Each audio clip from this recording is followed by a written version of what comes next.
I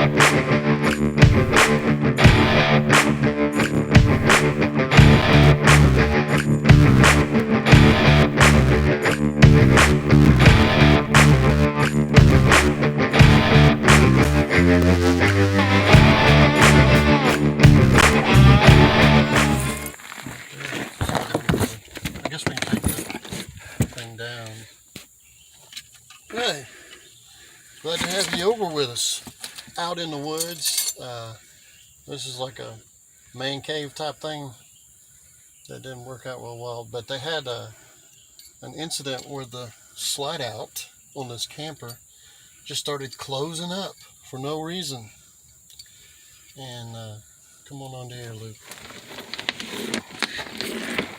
Luke found it before I did, but you can see where the squirrels have been chewing on the wires, probably touched them together. Maybe even just some little squirrel went and got shocked and made the thing go in, and it crushed a bunch of furniture and things like that they were talking about.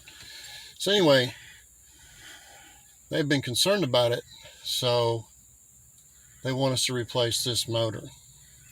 And they have ordered the motor. They couldn't find anybody to do it. And this is what the newer motor looks like. We'll have to splice these wires into these and unbolt these bolts right here and right here.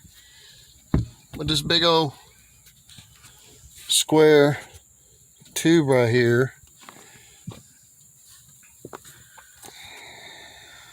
See if I can, dirty hand.